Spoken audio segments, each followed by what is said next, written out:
Welcome. You are listening to Caregiving Secrets with Deborah Greenhut.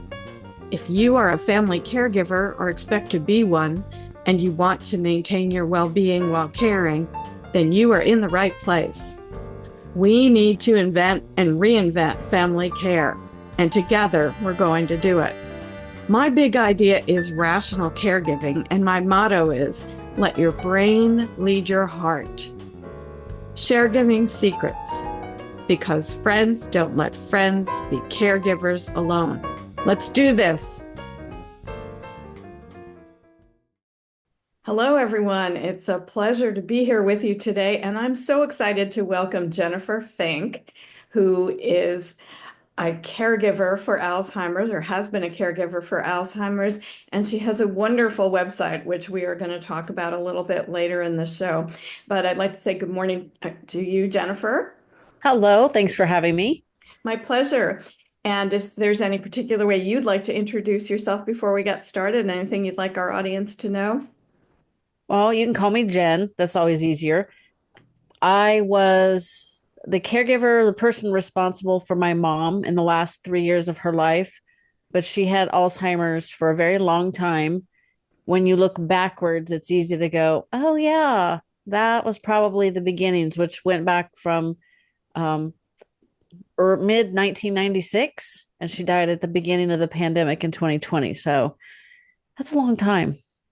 A very long time. And I'm so glad you started there because I think that's one of the key issues that comes up right away for people who are caring for someone with Alzheimer's. What is going on here? And by that, I mean, there are so many terms to process because it isn't automatically Alzheimer's if someone can't remember something. And very often it takes a while to diagnose because there isn't an easy way to do that. So could you start by helping us to understand some terms? For example, cognitive impairment. What's that? That's just basically you can have mild cognitive impairment. I actually have a past guest and a kind of an internet friend, for lack of a better term. We're friends, but we've never met in person, even though she's at the other end of the state from me. Her husband has mild cognitive impairment, which obviously impairs your thinking and memory skills. He is one of the luckier ones. A third of people with MCI may actually get better. So it's probably caused from a drug or another illness or something going on that they can fix.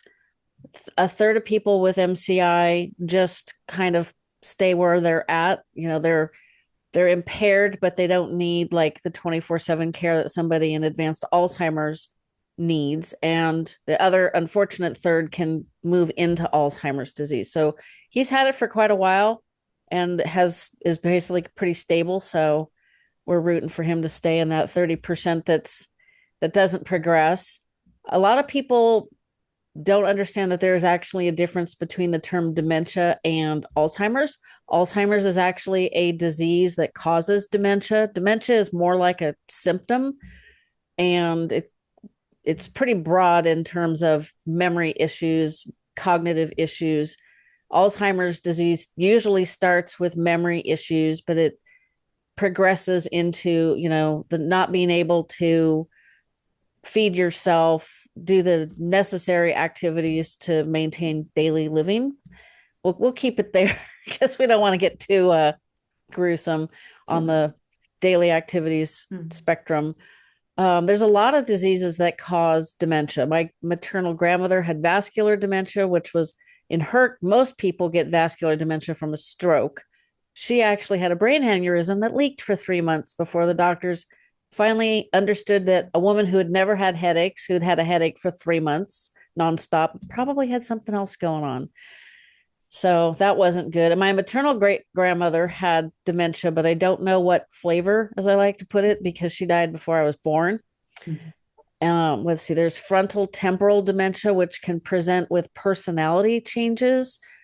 That one can actually be pretty nasty because your loved one turns into a different person, and it's not generally a nicer person. It's like all their filters and their social graces, not only do they go away, it just seems like they've been blown up, and they let their feelings rip, which is No. extremely difficult on caregivers.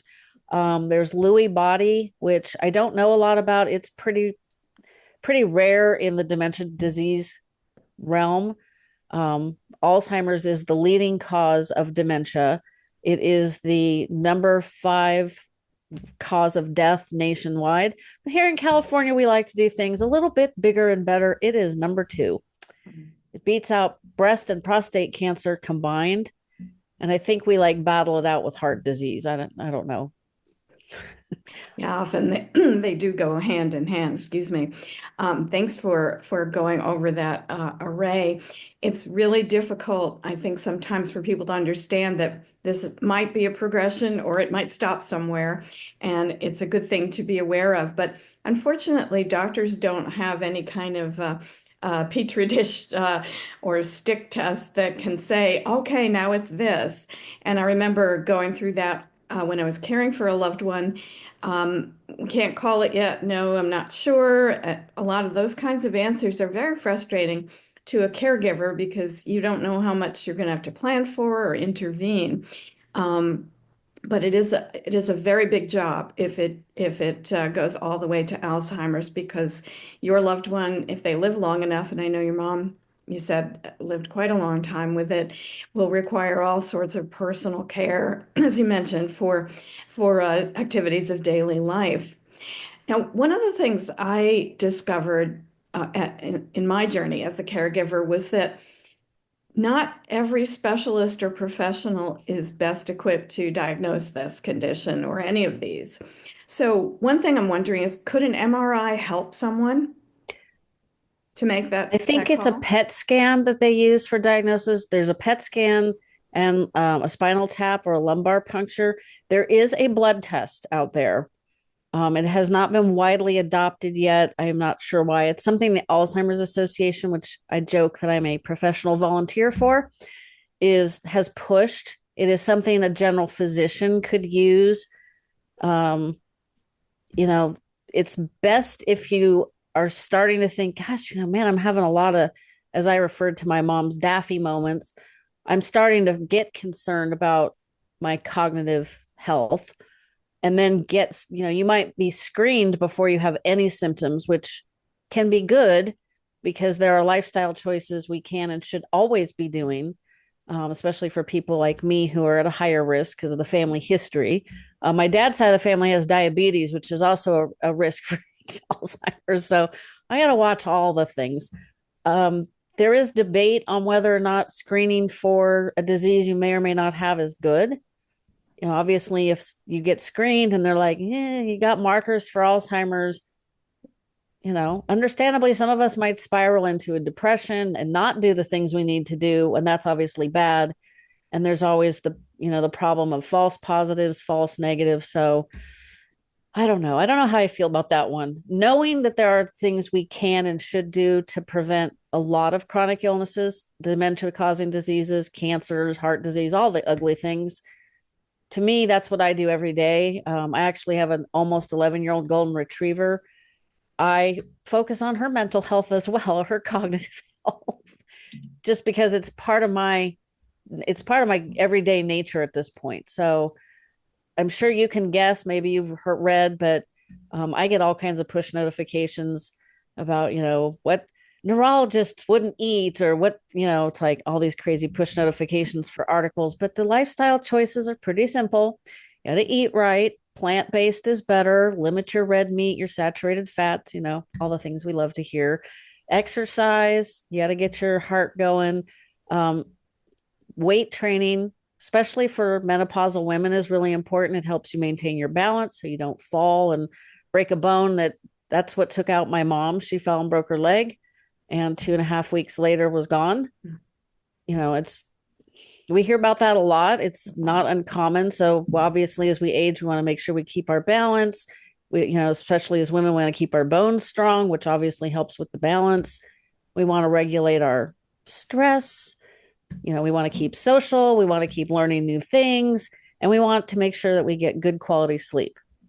All the simple things. All the usual good things that we all should be doing anyway, as Exactly. my doctor likes to put it to me when I'm worried about something.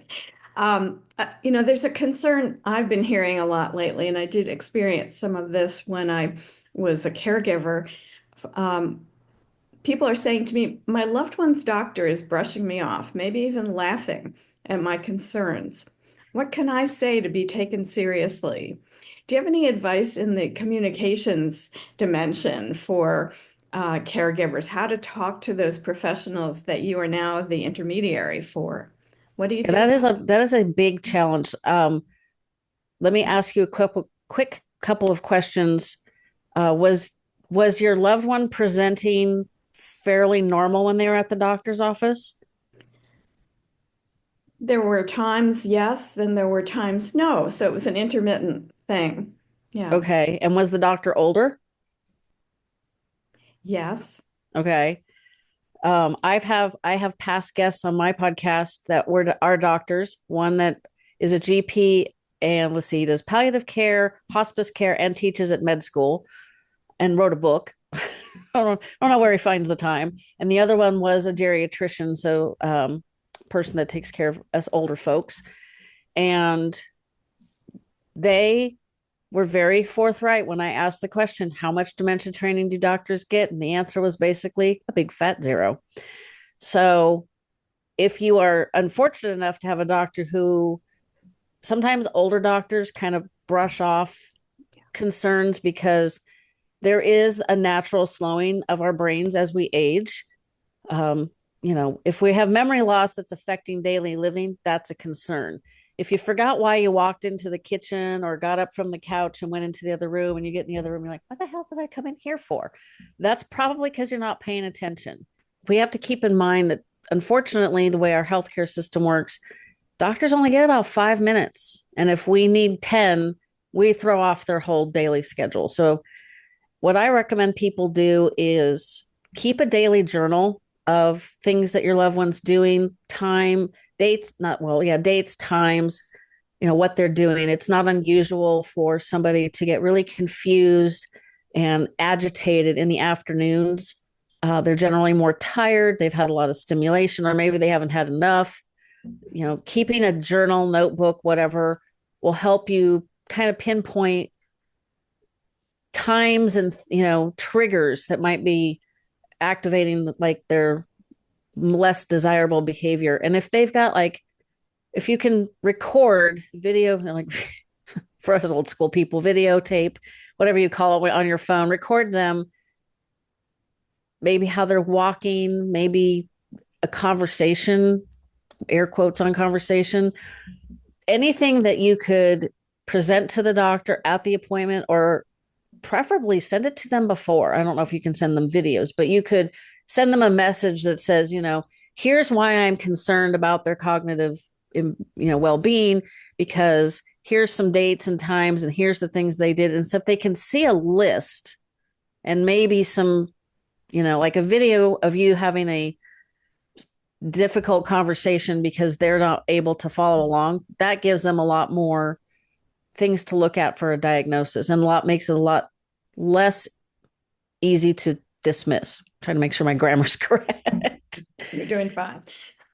I think that's a great idea to submit some video evidence if you have it, or at least a list of particular behaviors. But I have heard in some unusual circumstances, doctors literally laughing off the concern and laughing when people brought it up. So this really worries me. And then I know in one case I did have an issue where my caree was clinging to the professional they had because they were kind of poo-pooing the possibility of Alzheimer's or dementia or anything at that point, and they didn't want to switch caregivers. And I felt my being disrespected wasn't a good sign for the future of how this relationship was going to work out in any of its various linkages. So if your loved one wouldn't agree to change doctors, because you can't make that happen at a certain point, or at least in the beginning of the onset, for example, of these conditions, because your loved one still has rights to choose their own practitioners. And that makes sense to me in an intellectual way. But then there are times when you have someone who's just really not helping you. What can you do about that? Well, I would basically very politely and very strenuously demand a second opinion. I mean, if they're laughing at you, my first instinct is to like leave the loved one with them and they can deal with it. But obviously, that would probably not be a wise choice.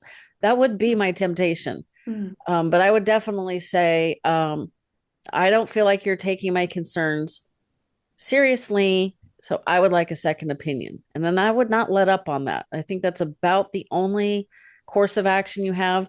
But this is a good reason to make sure that you have power of attorney for their finances and their health care. Because at some point, you're going to have to make decisions.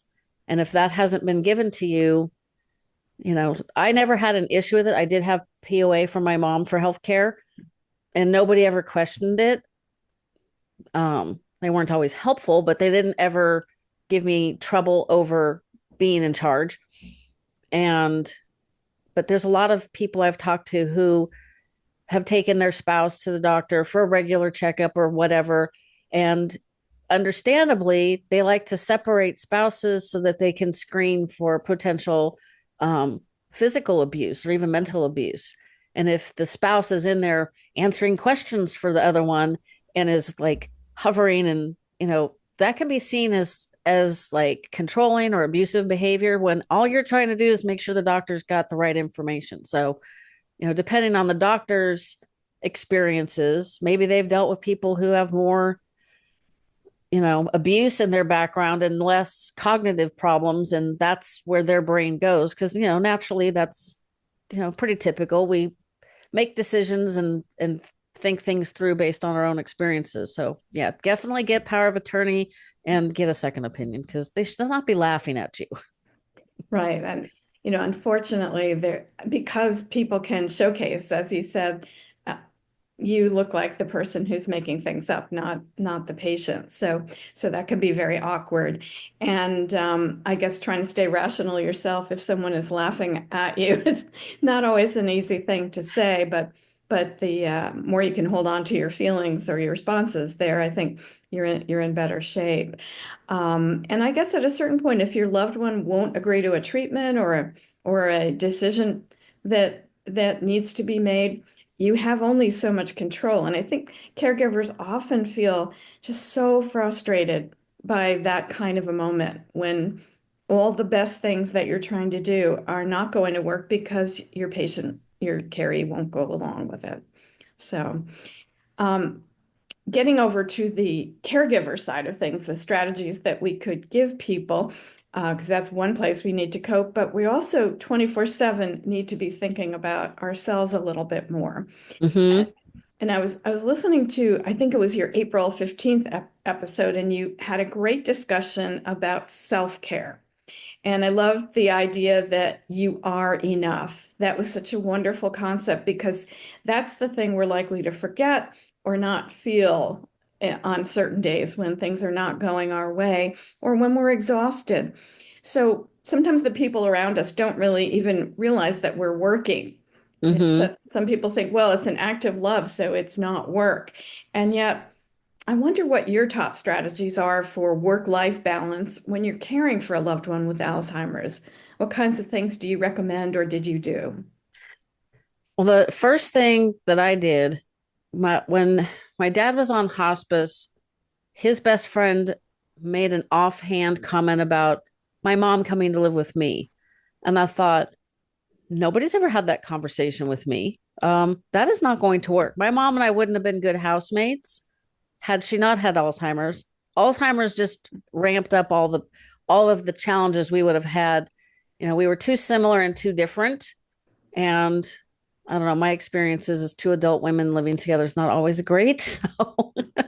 So I had to make the difficult decision to move my mom to memory care, because that was what was best for the entire family, my household, my mom, my sister's family, and just everybody in general. So you have to not get so wrapped up in doing everything for them. They're not going to get better, which is tragic, but it's, they're not going to get well. You could be 100% perfect caregiver. I know caregivers that have done just, the most phenomenal job, kind of make me feel a little shamed that it's like, well, maybe I should have done more. And their loved ones are still here. And sometimes I think, is that really the best? Or, obviously everybody's situation is different. So I'm not judging their situation, but you have to take everybody into consideration. And the one thing that we seem to forget is that when we don't take care of ourselves, we're putting our loved one at risk, because what happens if something happens to you? This is especially true for spouses that are caring for their spouse that has Alzheimer's or some other form of dementia, because they aren't going to get better. It's just going to continue to progress and get worse.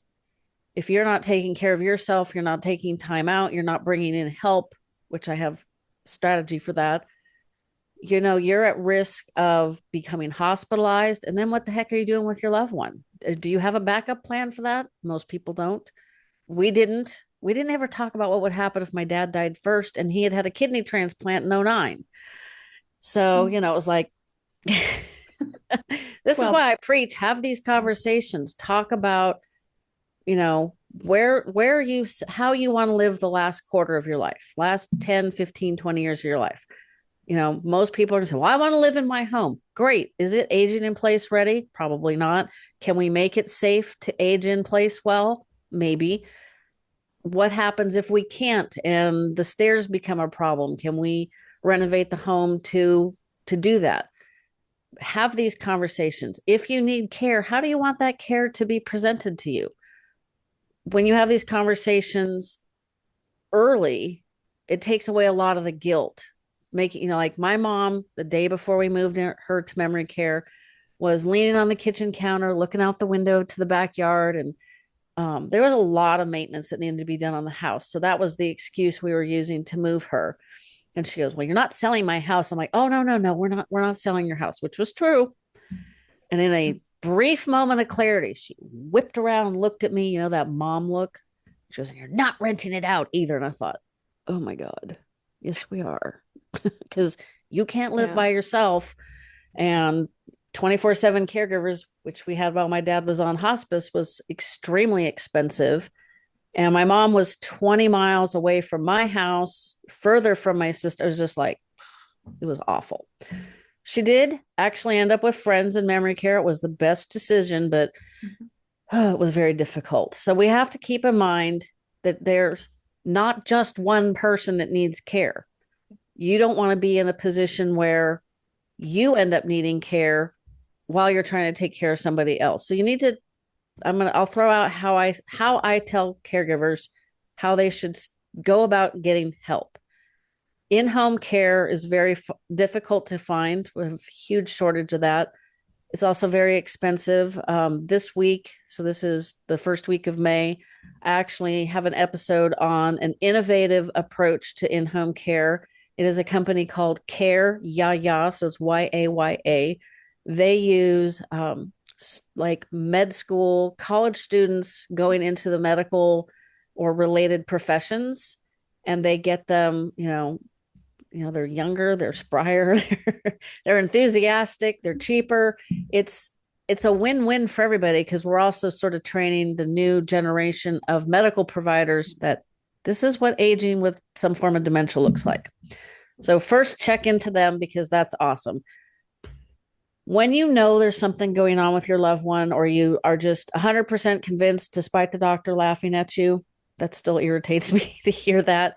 Make a list of all of the tasks you need to do today. What's on your, what do you need to do? Got to have meals, probably need to vacuum up after the golden retriever if you're in my house. And then do that every day for a week. So now this is the stuff that's got, like, this is a must-do responsibilities. Tack on anything that's a monthly, regular, hair appointment, nail appointments, doctor's appointments, and then tack on the random stuff, because hopefully we don't have doctor's appointments every month. And then make a second list of everybody They do not have to be family, and they do not have to be local. And this is the key to this whole project. Next to the person's name, write down what you think they'd be best at. What task would Jen be the best to do? Like, please do not call me and say, could you, like, call the insurance companies and blah, blah, blah. I'm like, no, I don't want to do that. I hate that. I hate that. It stresses me out so bad. I hate to hold me. Like, no, I don't want to do that. Oh, but you need somebody to come walk your dog. Your loved one, most people with some form of dementia love sweets. I love to bake, but there's only one of me in my household that likes to eat sweets. And I certainly don't need a week of baked goods every week to eat myself. So I would love to bring you some cookies that I can save a few for me and bring some to you. Sit with your loved one. I can drive them places. But, oh, please don't ask me to call the insurance company or the banks or any of those bureaucracies. I can't cope with that. And the key to that is so now when I come and say, oh my gosh, I'm so sorry to hear about your mom. Is there anything I can do to help? You are not going to respond with, oh, thanks. Yeah, we got it. It's okay, which it's not. It's not going to be okay. You can be like, Jen, you know what would be really great? Could you like bring some baked goods a couple times a month and maybe sit with mom, while I run to the bank or grocery store or whatever, 5,000 things we always seem to need to do. And you're not overburdening me. You're not asking me to do something that I'm not comfortable with. And it's easy. It's easy to say yes to things you already kind of want to do. And, you extrapolate that across your entire list. And the next thing you've got a lot of help that is probably free. You might have to do a little reciprocal stuff here and there, but that's life, and that's how our society should work. Yeah, I think that's a great point, because going back to my earlier point about it really is work, and we should look at it that way. You would match the job to the person if you were running an organization, and we should not look at it any differently from that. So I'm glad that you raised that. I did want to go back to something you said earlier about what happens if you can't be a caregiver anymore, and point out that the three leading causes of death among elder caregivers, particularly, who are at a 70% greater risk of dying before their spouse, are heart disease, diabetes, and hypertension. And having acquired a couple of those myself in the process of caregiving, I will tell you that this is not where you want to be in your 70s. You don't want to be coping with these things. So if you can get that help and request it and make that your priority, even more so than doing the other things, I think that's important. I mean, I was a caregiver during COVID, and I have to tell you, when you said nail appointment, I was thinking to myself, I couldn't even think about a nail appointment. And yeah, I let all those things go because, first of all, there weren't stores open to go to. And second, I don't know when I would have spared the time. So that was a lot of lessons that I had to learn there too. So we're coming pretty close to the end of our interview today, and I want to say what a pleasure it has been, and also to recommend your podcast to people. And so if you would like to now explain to us where we can find you, I know there's a website involved. So if you let us know what your links, a couple of your links are, I am sure listeners would want to follow up with you. Well, I'm on LinkedIn under my name, Jennifer Fink. My Instagram handle is Alzheimer's Podcast. I probably should change that because that's really kind of a pain in the rump to spell. I get the predictive text. It automatically fills. I don't know what that says about what I'm working on. My website is fadingmemoriespodcast.com. I went to get the Fading Memories URL domain, and I looked at the price and I went, I must be hungry. Let me go have some lunch. And I came back from lunch. And I'm like, I am not spending $36,000 for that domain name. So yes, that's why it's horrifically long. And obviously the show is called Fading Memories. We have episodes every single Tuesday, and I have done that for 7 years. I should be a lot more tired than I am, but I also do a lot of, like I said earlier, I'm a professional volunteer with the Alzheimer's Association. One of the things that I do facilitate a support group. My support group is amazing. They don't need me, but they think they do, but they really are so supportive of each other. And I also do a lot of community education. So if somebody's got a question, they want to reach out, my support group is virtual, so you can, join. I've got people, some people that pop in when they can that are across the country, but I have people from every end of California. So that's kind of nice. And like I said, they're just fantastic group. And you can find me at all of those places.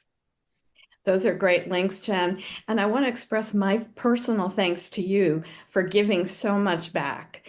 A lot of people go down this road and say, I don't want to hear about this again. And certainly that's understandable. But you, Jen, have put your life for 7 years, have put your life into making this information accessible so that other caregivers aren't going to I won't say the mistakes, but make the decisions that aren't going to be as helpful to them. So I appreciate you, and I'm so glad that you were here today. Thanks again for being my guest. Thank you. Thank you for joining me today on The Caregiving Secret. You can dive deeper by picking up a copy of my pamphlet, Non-Negotiables for Caregivers. Go to my website, deborahgreenhut.com, and click on the link for Non-Negotiables for Caregivers. Until next time, keep sharing, keep caring, and remember, you're not alone on this journey.